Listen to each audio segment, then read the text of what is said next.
views expressed on this program are those of the hosts, guests, and callers, and are not necessarily those of this station, its management, or other advertisers.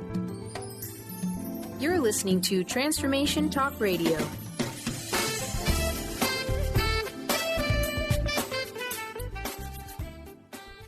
Welcome to Lucid Planet Radio with Dr. Kelly-Neff. This hit show will illuminate your senses and empower you beyond your daily stressors and hardships. Renowned psychologist and author Dr. Kelly will captivate you with far-reaching topics and amazing guests as you wake to the greatest version of yourself. Learn to tap into your intuitions, think critically about our world, heal emotional and psychological wounds, and follow your passions to live your dreams. Each week, you'll learn how to navigate the global shift of consciousness and explore the deeper knowledge within.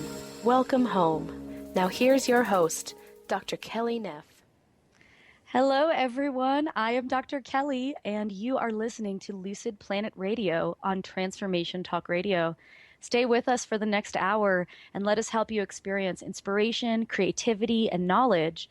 Every Wednesday at 5 p.m. Eastern on Lucid Planet Radio, we will have some of the most gifted artists, healers, speakers, and authors helping you to discover the greatest version of yourself. You can find out more at the-lucid-planet.com and listen to all radio show archives at lucid-planetradio.com. Well, today's show is about something that's really important to me and to many other people, which is art, creativity, and the nature of reality. So, have you ever wondered how people make visionary art, or how you could make visionary art? Have you thought about where the inspiration for this art comes from and what this art can teach us about ourselves, about our world, about consciousness, and about the nature of our quest for truth? Are you just curious about digital mediums? Or maybe you're looking to develop your own artistic talent and you don't know where to start. Or maybe you're really into the visionary culture and visionary art scene and you're wondering where the future of this movement might be going. So today I am absolutely thrilled to welcome one of my favorite artists, someone who is a true innovator in the field of visionary art and a pioneer of a style of electro-mineralism, who is Mr. Android Jones. And you know, we know so much about the art, and this is such an amazing opportunity to get to know the artist, you know, the man behind the art. So let's please welcome Android to the show. Welcome, Android. Hi, everybody. Hi, Kelly. Hey, how's it going? It's going great. How are you? Dude, awesome. Thank you so much for coming on the show. And I guess the best place to start is a little bit about your story. I would love to know how you got into art. Sure. Well, it's a pretty long story. I got into art. I think I started really kind of gravitating towards making images at around 5 or 6. It was something that I just showed a lot of interest in and focus, and it really held my attention. My parents were really supportive. I was like their firstborn son, and we lived out in Colorado on a farm, and so I had a lot of time on my hands and enough isolation, and with the encouragement of my parents and the isolation and access to materials, it was something that they encouraged a lot. And as I grew up, I kept getting pulled more and more towards making these images, and it became something that I think it became almost kind of a second nature, and it really became a way for me to communicate to other people, to show my appreciation. And as you develop as a child, you start. I think everybody starts as an artist, and culture or society or the pressures surrounding us kind of force us out of that and to choose different paths. And for me, I think I put so much emphasis on art. I never really developed in any other skills. I was really small. I was always picked last on the kickball team. I know, it's really terrible. I was slightly dyslexic, I think, so math and spelling were never a real draw for me. And so it's just I kind of painted myself in a corner. And literally. It gave me an overwhelming amount of enjoyment to kind of create these worlds for my imagination, and different things that happened in my life, and there were different shifts that kept pushing me towards that. And I think I just I was reckless enough to really not question it and not look back, and I've been following that ever since. I love how you talk about art as language, that this was a way of communicating with the world. And in many ways, your art does almost seem to reflect a different world and a different language, something that we all resonate with, but that maybe we don't understand when we first see it, but it grabs us. Is that your intention when you're creating this art, is to kind of create this language and communicate a whole feeling and a whole experience for people? I think art really gives us the opportunity to communicate on a universal level that goes beyond words. For me, it's really about trying to connect with people, connect to different emotions and ideas, different elements of trying to kind of expand what people think is possible. And but as far as like a language, for me growing up, it was definitely I think it was a love language. It was a way that it was kind of in the five love languages. It would fall under probably like the gifts, acts of service, and like gifts of appreciation. It was something that I could offer people, and I could tell that it had a real value. And I might not have understood that value for a long time, but as we develop in this world, it became really clear that this was probably the most valuable way that I could interact with people and show my appreciation for being alive and my appreciation to Creator for having these opportunities and these tools and these amazing mediums to experiment and communicate with. It's beautiful. For those of our listeners who aren't familiar with the five love languages, it's just the idea that we give and receive love in different ways. And so Android brings up gifts and acts of service. There's also physical touch, quality time, and words of affirmation. And we're going to do a whole show on this later this year, but I'm glad you brought that up. Sometimes the way that we love doesn't look like our society's kind of traditional reinforced notion of love. It looks and feels very different, but that doesn't make it any less valid. And certainly being able to create and expand and push our boundaries with exciting images, that's like a really deep way of loving. And it's funny. Yeah, sorry.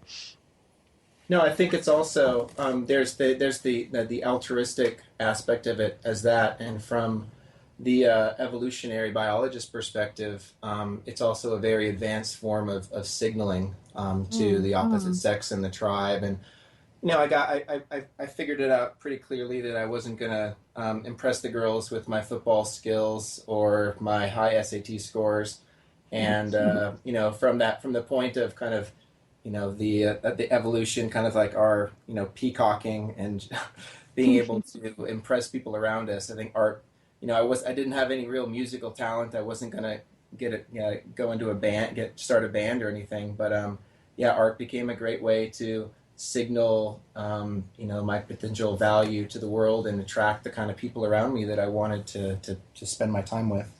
And has that worked into your adult life? Has your love life always kind of been paralleled to your art life? Have you seen, have you seen shifts that are like, or has it just been kind of like these girls just swoon over you because this art is just so amazing? Because I can totally see that. It's to their detriment. I can say in my 20s, I mean, meeting a girl at a bar and asking her if I could draw her portrait, I think that still is like the best pickup line I could have came up with for sure. So totally. But it has to be a nude portrait, yeah,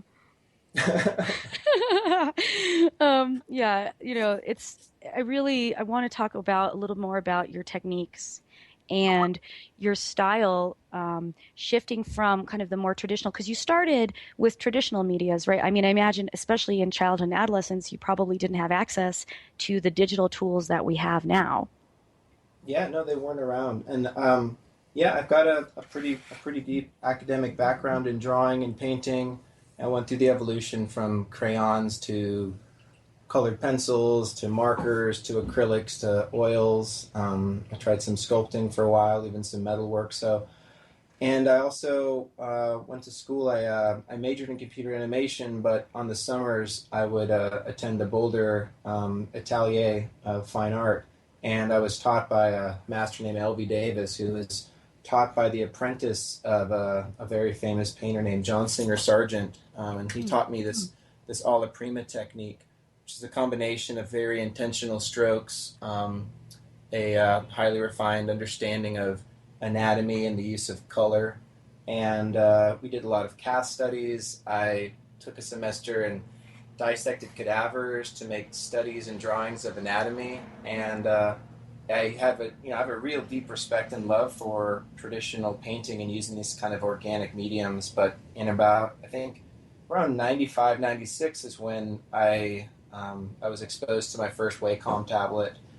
And I think just seeing the potential that it had back then, I could see that this was a new frontier and a new opportunity to express creativity and consciousness. And I made a pretty, it was a hard decision because I had to give up a lot of what was comfortable and romantic to me in the traditional realms, but it's also been kind of a line in the sand that I made, and I really haven't looked back too much from that either. So you started with digital media in like 95, 96? Yeah, pretty much. I exposed to a little bit of Photoshop with a mouse at the end of high school, but I really kind of dove into it around probably 96. So you really got a head start as far as growing up and honing your skills kind of as the technology is developing as well, synchronistically.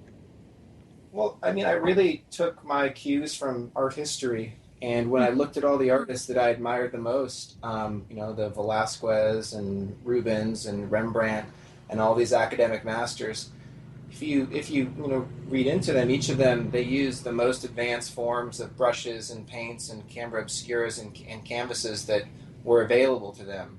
There were no Luddites. There weren't a lot of people that were hanging on to cave painting.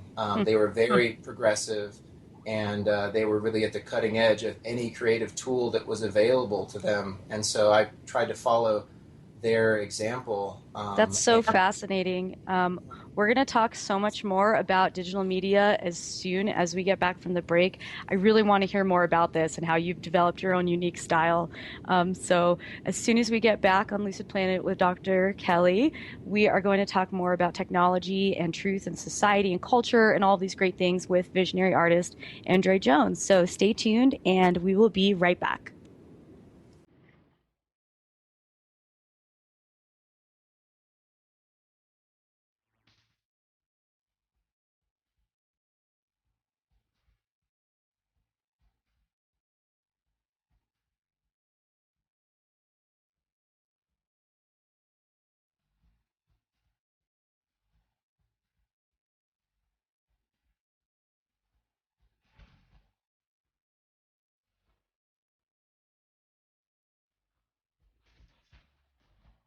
Introducing the Lucid Planet, a digital gathering place featuring cutting-edge, high-vibrational content that will empower and inspire you to become the greatest version of yourself. Visit the Lucid Planet today to stimulate your mind, body, and soul as you connect with a global community of like-minded people. The Lucid Planet is edited by renowned psychologist and author Dr. Kelly-Neff, who is here to help you cope with anxiety, connect to your higher purpose, uncover your true passions, and live your dreams. Dr. Kelly's fresh, compassionate perspective emphasizes growth, transformation, healing, and thriving, even in the face of adversity. Say goodbye to bad news and low vibrational media for good and become part of the larger collective of people working together to navigate the global shift of consciousness and transform the world from within. Join the planet, the Lucid Planet. Visit the-lucid-planet.com. Welcome home. Tune in to the hit show Masters Chambers with your trusted friend Connie Fife. Mondays, 1 p.m. Pacific, 4 p.m. Eastern on TransformationTalkRadio.com. Each week, Connie will connect you with the best of the best thought leaders from around the globe to share their strategies and best practices. Getting better together. To book Connie, visit ConnieFifeSpeaks.com. Tune in to The Jen Royster Show, intuitive guidance to inspire your life. Each Thursday at 8 a.m. Pacific and 11 a.m. Eastern on TransformationTalkRadio.com. This amazing show is an inspirational hour that will take you on an epic metaphysical journey to discover the spiritual approach to life's greatest challenges. Dr. Jen is an internationally known intuitive counselor, spiritual teacher, and energy healer. Call in for intuitive readings and visit jenroyster.com for more information. If you're one of the millions of Americans suffering from anxiety, you probably know how powerless and out of control this emotion can make you feel. This is why it is so important to remember that anxiety is created by your mind, which means that you can learn to use your mind to uncreate it. Hello, my name is Dr. Friedman Schaub. My award-winning book, The Fear and Anxiety Solution, provides you with a step-by-step breakthrough process to understand and resolve the root causes of your anxiety and build a solid foundation of confidence and inner peace. If you are ready to take your power back, visit thefearandanxietysolution.com. That's thefearandanxietysolution.com, or call 866-903-6463. That's 866-903-MIND.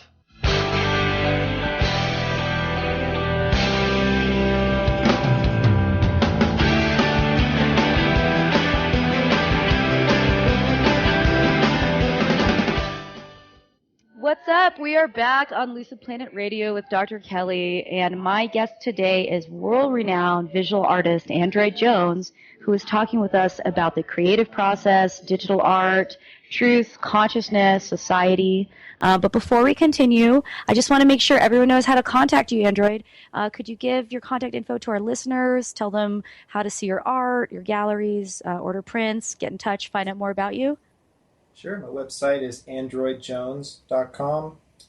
I've got the whole menagerie of Facebook, Instagram, Vimeo, all of those social opportunities and portals to reach me there. And yeah, all the work's on the website, along with a lot of different videos and interviews and all the media that I have time to make.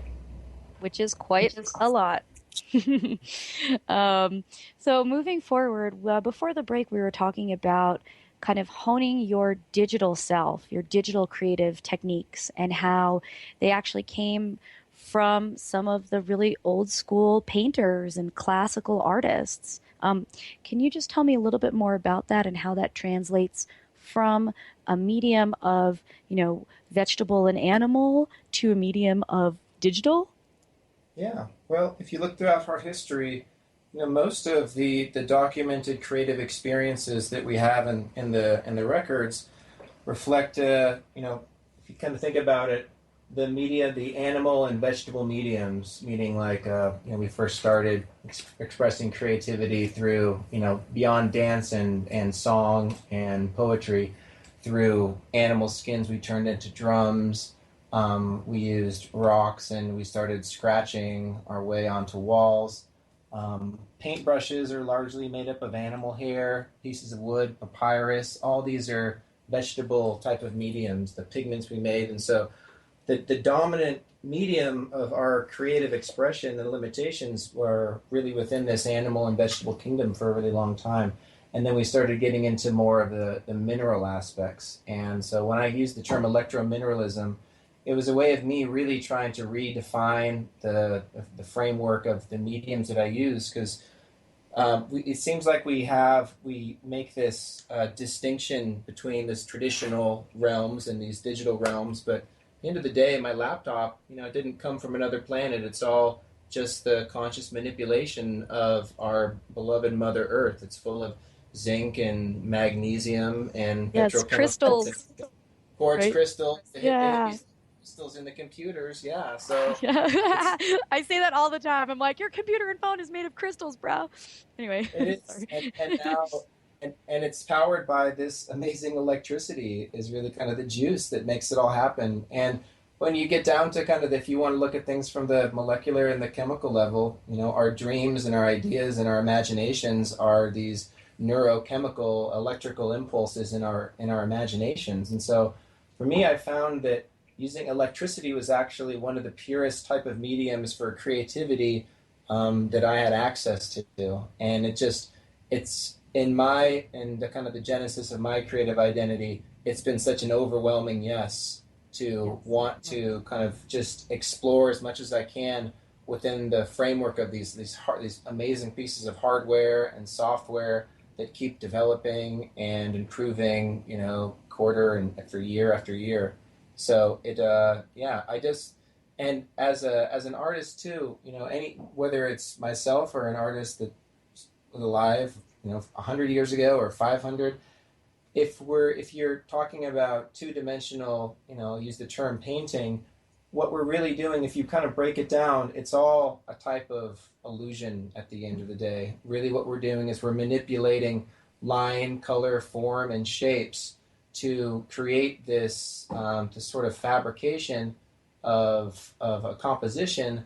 And really where a piece of art really lives, it's not necessarily a gallery or museum, but it's really inside, kind of the mausoleum of another person's imagination. It's consciousness ability to work. We have an amazing shape recognition technology called our neocortex that turns that's very uncomfortable with chaos. And so when we see anything abstract, we have a tendency to turn it into something that's more objective and tangible with our subjective imagination.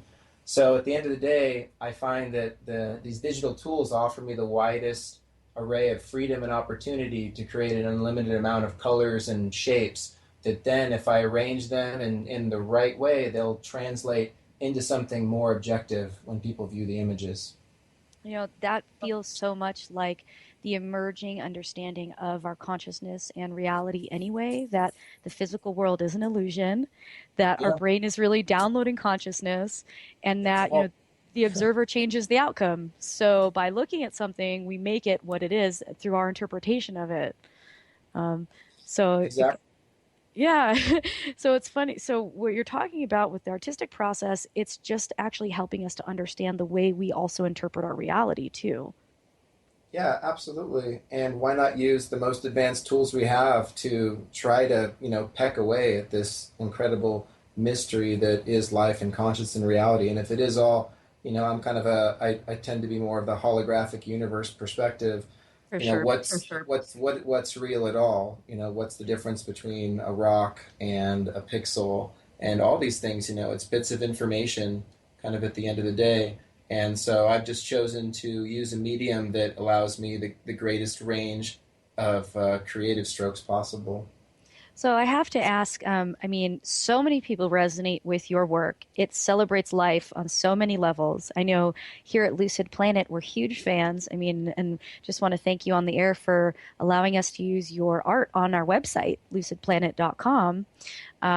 So amazing. And I guess my question is, where are you getting this content from? Are you channeling it? Are these alternate realities that you visited? Did you just do so much acid that you just see all these crazy colors and patterns that we don't see? Like, where does this come from? Because it's so far out and it's so profound. And I would just love to know if you have any thoughts on that. Yeah, no, I think that's probably all of the above. Right on. Yeah, it's a combination of all the things that I've had the opportunity to expose myself in kind of my short lifetime. It's a way of reflecting all the different experience that I've had. I'd say the majority of it. My process is it's much more intuitive than it is visionary. I don't necessarily have an image in my mind's eye of what I'm going to work when I start. Kind of start with this void of this blank canvas, and I start to explore that using emotions. I'm inspired by music, by the natural world, and it's really about kind of trying to hone in a specific emotion. And intuitively, as I'm working on a piece, I can kind of essentially kind of feel if a stroke is in the right place or the wrong place, and it's just a huge kind of game of kind of hide and seek and lost and found until images start to kind of emerge on their own. And then there's layers of a conversation and a narrative that starts to develop. And the first layer is kind of me and my own conscious mind, and if I get deeper into that, it usually goes into a subconscious. And in some rare opportunities, as the story develops, there's a greater narrative that takes place. It almost feels like I'm I want to get to the point where I'm feeling like I'm just an instrument of something greater. Like I'm a little trepidatious of using the word, channeling, but I definitely, I want to put myself in the mindset that I'm serving. So I'd like to imagine that I'm serving something greater, and I don't claim an ownership that all these ideas are coming right from me, because I see everything. Everything that I do is connected to something else and another experience and another person, and it's much more of a web than it is kind of a straight line. Yes. Do you believe in the kind of new sphere, or like the collective consciousness, that we're all downloading consciousness through our individual brains, but we're all connected to that same source? I certainly prescribe to more the idea that we are kind of essentially what you're doing. We're more of a like radios that are dialing in a frequency than if it was emitted from our own being. Certainly, I think there's a lot of interesting ideas around the noosphere.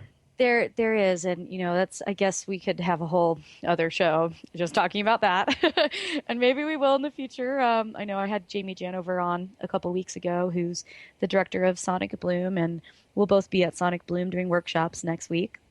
Right. Which would be really cool.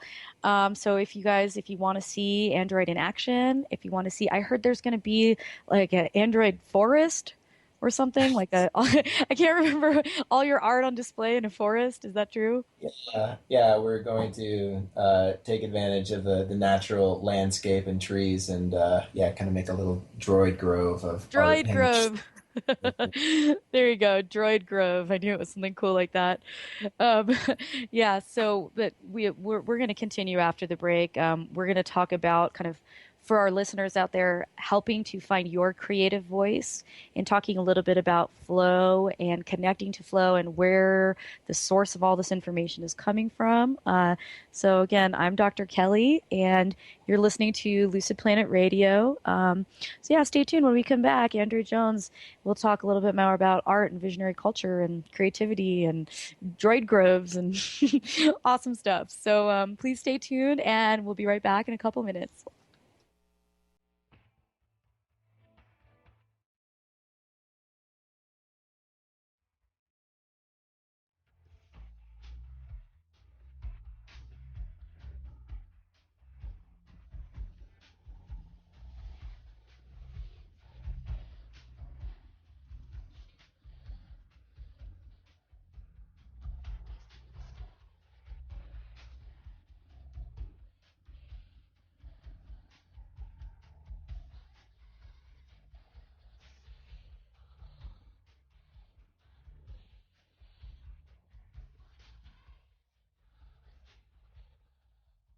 Tune in to Lucid Planet Radio with Dr. Kelly-Neff. This hit show will illuminate your senses and empower you beyond your daily stressors and hardships. Renowned psychologist and author Dr. Kelly will captivate you with far-reaching topics and amazing guests as you wake to the greatest version of yourself. Learn to tap into your intuitions, think critically about our world, heal emotional and psychological wounds, and follow your passions to live your dreams. The Lucid Planet. Welcome home. Visit lucidplanetradio.com for more information. Wondering how to play the game of life and actually win? Stop wondering and start willing the game of life with the unique and incomparable Lynn Brown. As an intuitive healer and experienced business manager, Lynn can help you live your life to its full potential. To learn more about Lynn, visit ruintuit.com. That's the letter R, letter U, intuit.com. Tune in to Prescience Life Radio with host Mia Simone. Mia is devoted to sharing her extensive knowledge on the invisible worlds of energy. Join Mia and discover the science of intuition and connect with your greatest gift. Start living in your potential today and every day by opening up to the power of inner knowledge. To learn more about Mia, visit presciencelife.com.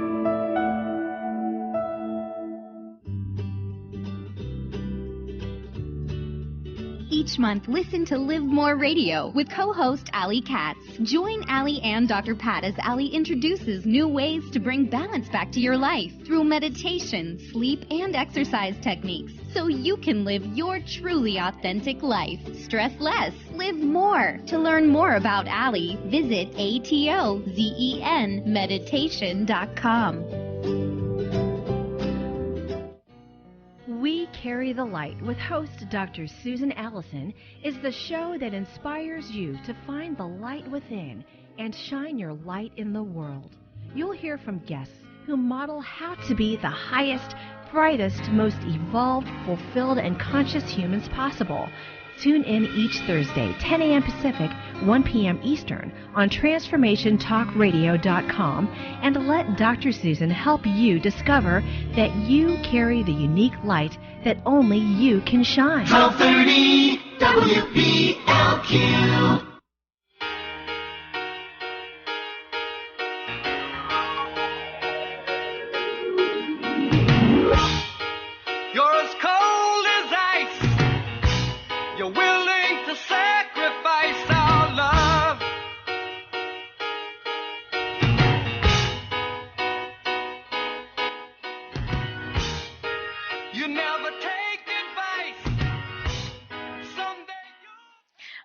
Yeah.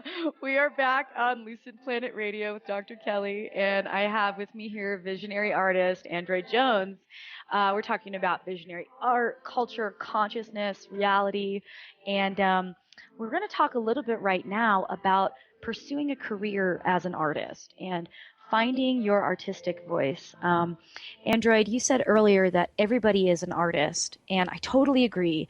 But sometimes, we lose track of it. We get pushed into careers, we get pressured by our families, and there's this kind of stigma like, oh, you can't make a living as an artist, so you have to go be a banker or work on Wall Street or whatever, or even just, have a normal job. You can't just be a creative person. And, through time, people can kind of forget the artist within.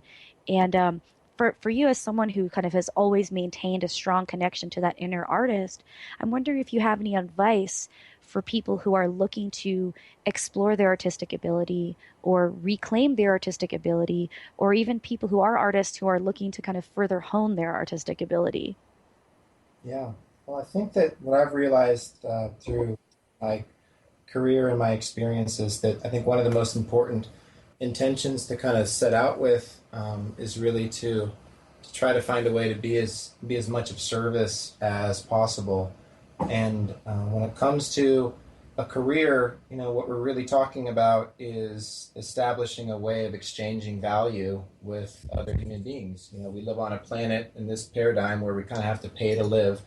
And I learned early on, too, that, there's no real free rides. And there was going to be a way where I was going to somehow have to commodify the creative experience, which is, part revolting and part kind of an exciting adventure to explore. But I think for me, it really just comes down to I need to make sure and be really conscious and intentional that what I'm creating is of a value to people around me.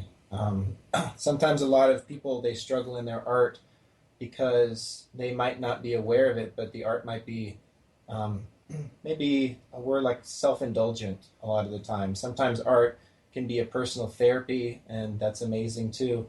But if the art isn't serving some type of basic human need, as long as you can put yourself in that framework that the work you're making makes a measurable difference in someone else's life. And I think I'll end with the most important thing that I realized when it comes to this exchanging of value with other people is that for many years I was under the false impression that I was selling paintings or holograms or limited edition prints or these images. I really focused on the output of what that was.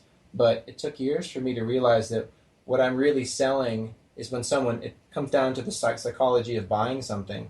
What you think that you're making exchange for this, this molecular object of some kind, but really when someone makes a decision to buy something, they might not be aware of it, but they're not really buying this painting or this t-shirt or these leggings.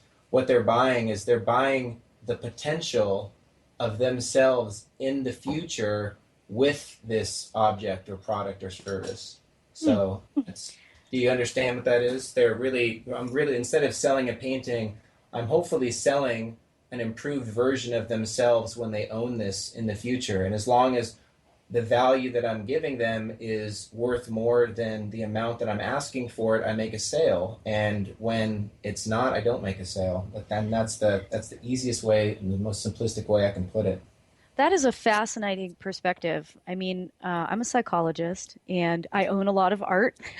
My boyfriend and I, it's one of those few things that, it doesn't seem functional explicitly, right? But it brings you so much joy.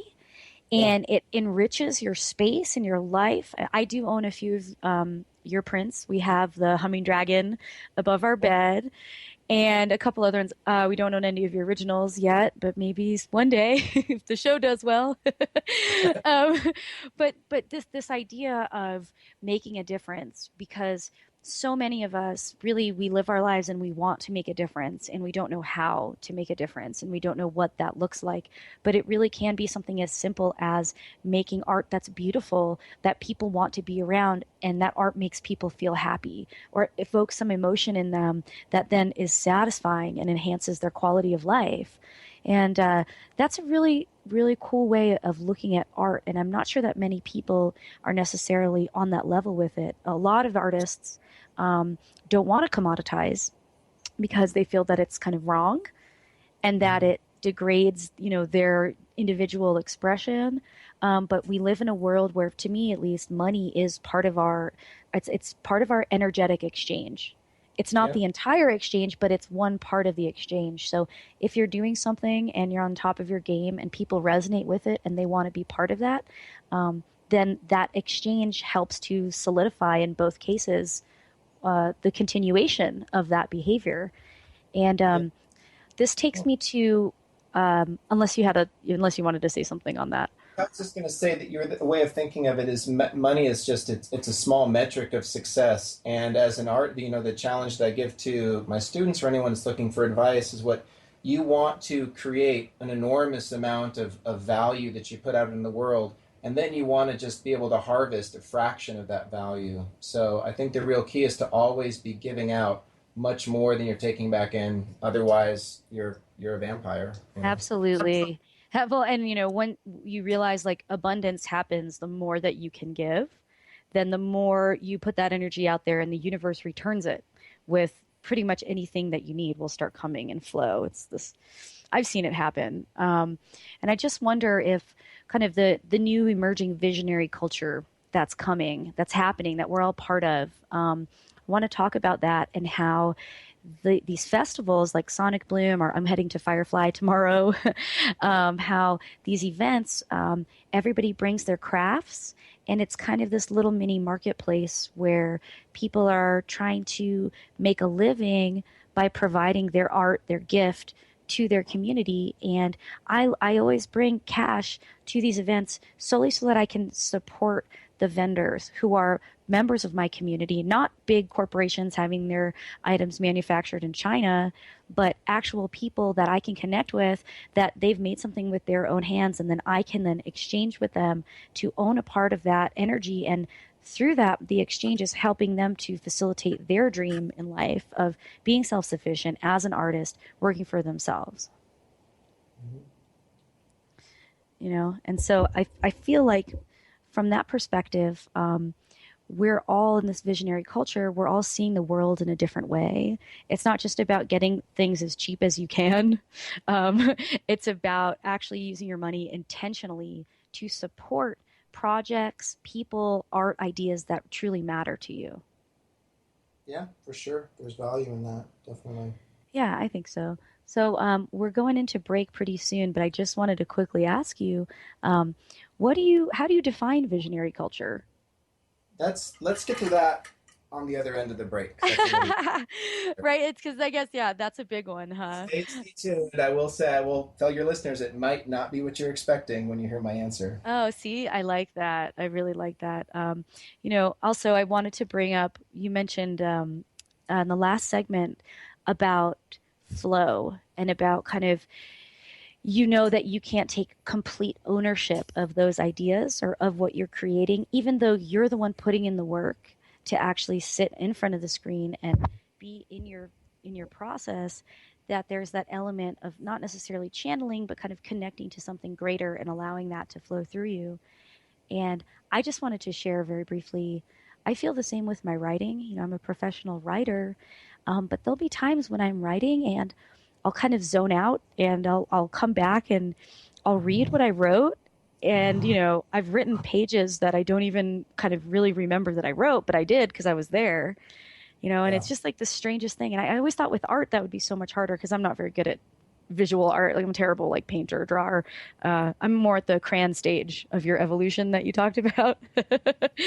But, you know, it's so interesting to me because any form, art isn't just painting or drawing. Art is all kinds of stuff. It's hooping, it's fire, it's flow, it's writing, it's making things. Being an artist is so much more than our just very kind of limited notion of what it means. And that's right? Yeah, it's a lot of discipline, and then it's a lot of learning when to let go. It's like letting go for this break. We're going to go on. Yes, exactly. So this is Lucid Planet Radio with Dr. Kelly, and when we will return, we will talk more about visionary culture and what the future holds for Android and digital art in general. So stay tuned. See you then.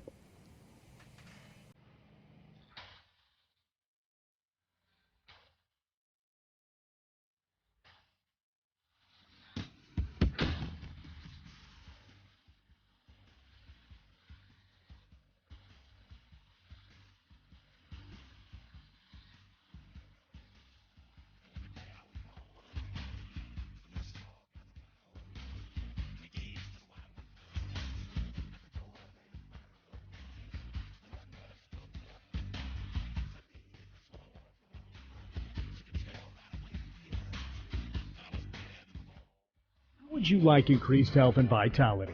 How would you like to avoid the onset of disease as well as slow the aging process? This is all possible through a simple, safe, and natural process.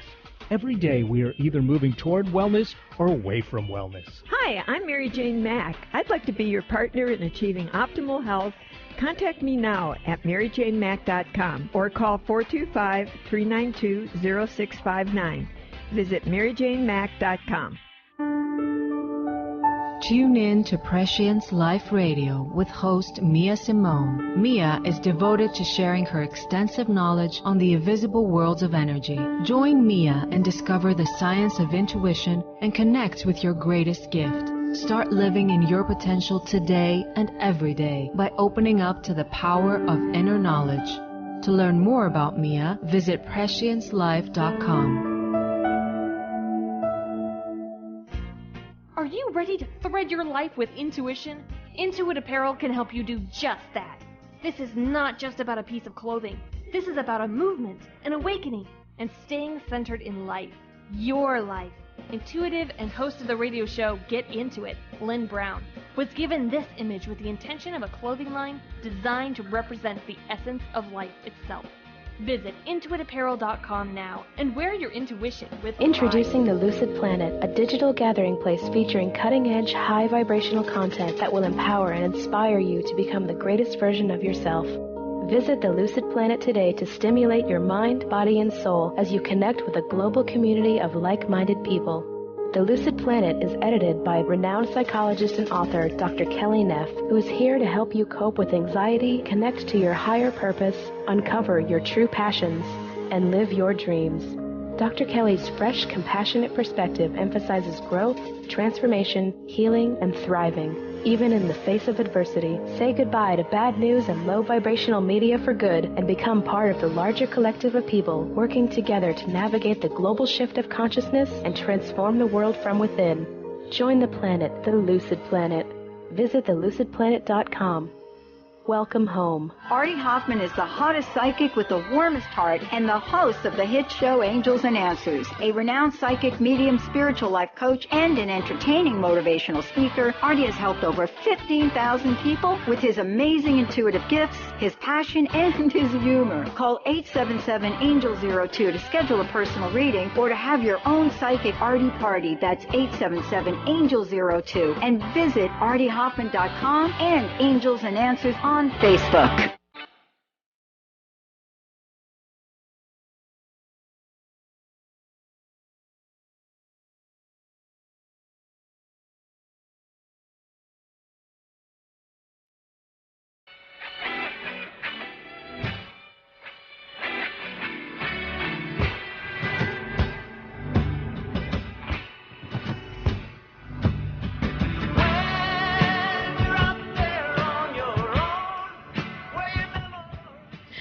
welcome back to Lucid Planet Radio with Dr. Kelly. I have Android Jones here talking about visionary art, culture, truth, reality, and you can find him at www.androidjones.com for all of your magical artistic needs.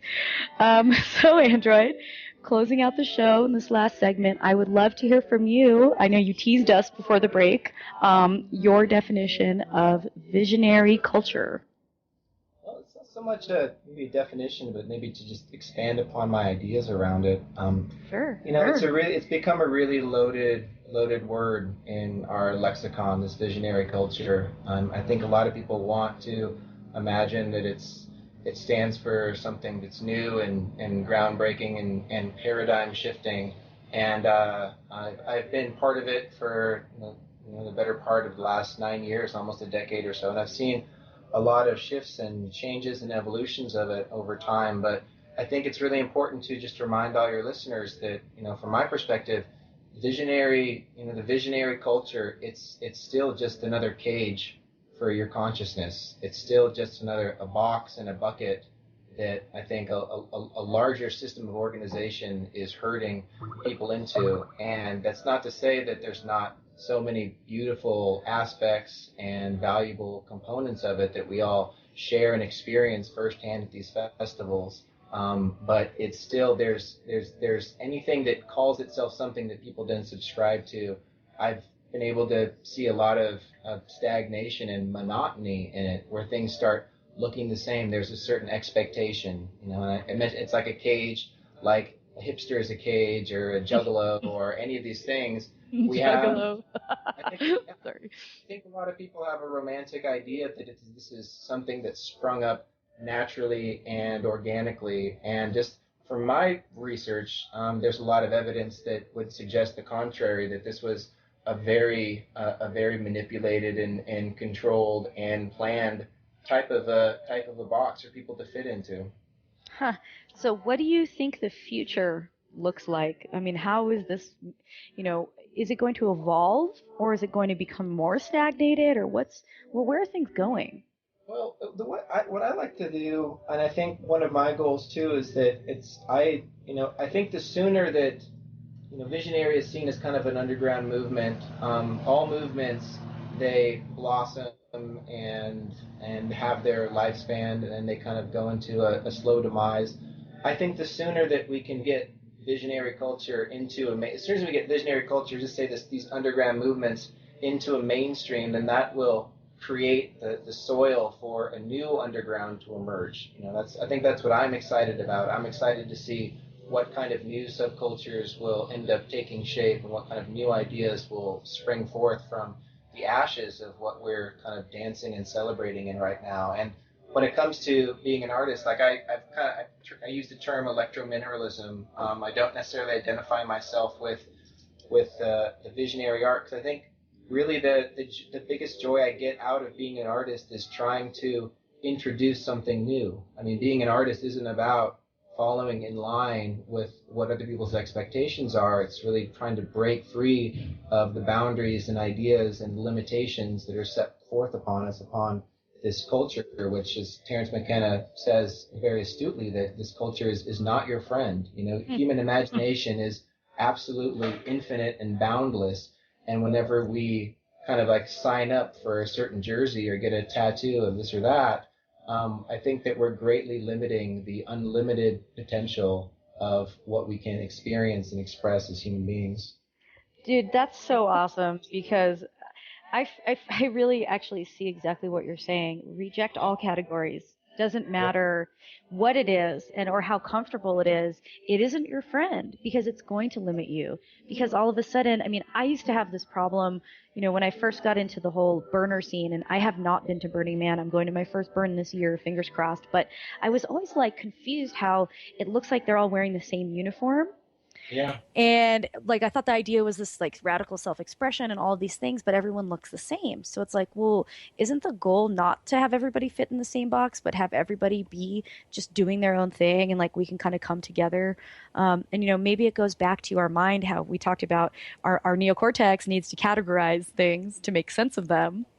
And so we kind of cling to these categories through mental schemas, but it's important to be conscious of the fact that they don't necessarily serve our growth and our evolution. And really what serves our growth and our evolution is rejecting those categories. So thank you for that. I think that's really profound. You're welcome. For sure. And it gives me a lot to think about, man. So I want to just end the show by saying, I was at Tipper with a gang of about 40 people from the Womp Truck, just losing our minds up in row 50.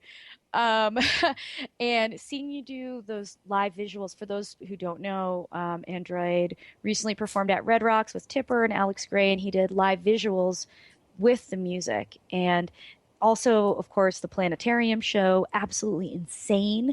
I just wanted to hear a little bit from you what it's like to do those live visuals and how that came about and where it's going, because that very much is kind of like the future for me. Definitely. Yeah, well, Tipper, I have so much of an unbelievable amount of respect and appreciation and awe for what he's capable of creating with his tools. And so it's a real joy to be able to be part of the experience that he gives.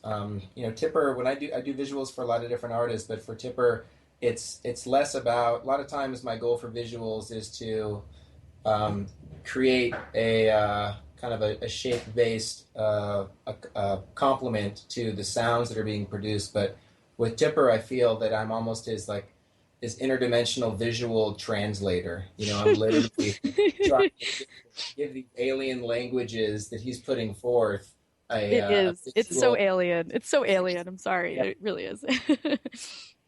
Yeah. So that was such a huge highlight, and it was so amazing to really. The best thing about performing live is just feeling everybody in that audience. Like I kind of right before I went on, I just looked back. I'm getting kind of clamped when I think about it, but I look back at the audience from the little visual pit there, and I could just feel everyone's support and excitement. It totally just made me just shed a little tear of joy and appreciation for having that opportunity to be part of something that was going to be a meaningful evening for so many people. It was a real beautiful. It was revolutionary, and it was such an unbelievable night. But and just the sound, that rig. I'm not a sound person, but a lot of my friends who work with Womp Truck are, and I heard all about how this sound rig has never been seen before, and it's like the craziest rig of all time. And I mean, the sound, the energy, the vibe of all the people, it was just a really special moment, I think. And I love what you're saying about alien. It's true, you're just translating that alien language that's coming down, and maybe that's all we're really doing here is remembering our alien language. So I guess I got to wrap up the show now, and Android, you've been a fantastic guest. I've really enjoyed having you on, and hope to have you on again in the future. And I hope to connect with you at Sonic Bloom this weekend as well. And for those of you who haven't been to Sonic Bloom, it's happening this next weekend, June 18th to 21st at the Hummingbird Ranch in Rye, Colorado. You can see the Droid Forest. Android's doing a workshop on digital art, and I will be doing a workshop on sex, love, and open relationships. So, my closing thought for the week is everyone is an artist. Never be afraid to explore and experiment and be authentic in your artistic process wherever it leads you. And the ladies will love you if you do it. So it's definitely worth it. So again, I want to thank you, Android, for sharing such inspiring information, and thank everybody who tuned in to Lucid Planet Radio with Dr. Kelly this week.